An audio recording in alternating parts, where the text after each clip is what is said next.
Hi friends, welcome back to my channel. ఈరోజు మన ఛానల్లో వచ్చేసి బ్రెడ్ ఆమ్లెట్ అండి. ఇది చాలా సింపుల్ ప్రాసెస్లో అందరికీ అర్థమయ్యేలాగా ఈజీగా ఎలా చేసుకోవాలో చూసేద్దాం. దీనికోసం ముందుగా మనం ఒక 6 బ్రెడ్ పీసులు అయితే తీసుకోవాలి. తీసుకొని బ్రెడ్ని ఇటువైపు అటువైపు నూనెతో కానీ నెయ్యితో కానీ కాల్ చేసుకోవాలన్నమాట. మనం డైరెక్ట్గా ఆమ్లెట్ మీద వేసిస్తే కొంచెం పచ్చివాసనలా అనిపిస్తుంది. ఇలా చేసుకుంటే మనకు తినేటప్పుడు ఇలా ఫ్రై చేసుకొని సైడ్ పెట్టేసుకోవాలి. వేరే బౌల్ తీసుకొని దాంట్లో మనం ఇక్కడ 6 ఎగ్స్ అయితే తీసుకున్నాను.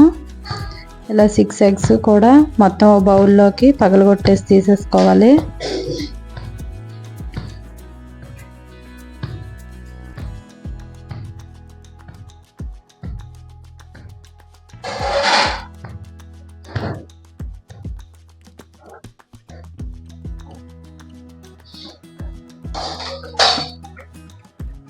దీంట్లోనే ముందుగా మనం ఉల్లిపాయను అయితే కట్ చేసుకొని పెట్టేసుకున్నాం కదా.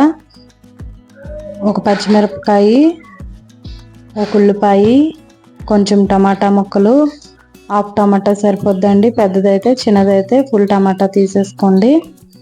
ఇందులోనే కొత్తిమీర, రుచికి సరిపడా సాల్టు,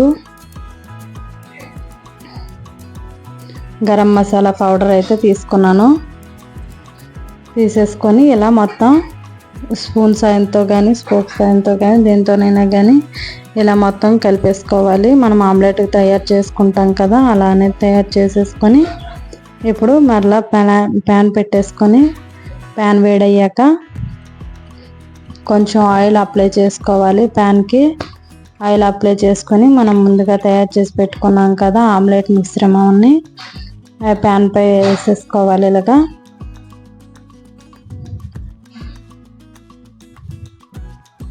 ఇలా వేసేసుకొని గంటతో మనం సర్దుకోవాలండి. మొత్తం సర్దుకున్నాక మనం ముందుగా ఫ్రై చేసి పెట్టుకున్నాం కదా బ్రెడ్ పీసు, ఆ బ్రెడ్ పీస్ని అయితే ఇంకా ఆమ్లెట్ మీద పెట్టేసి ఇలా వేడి చేసుకోవాలి.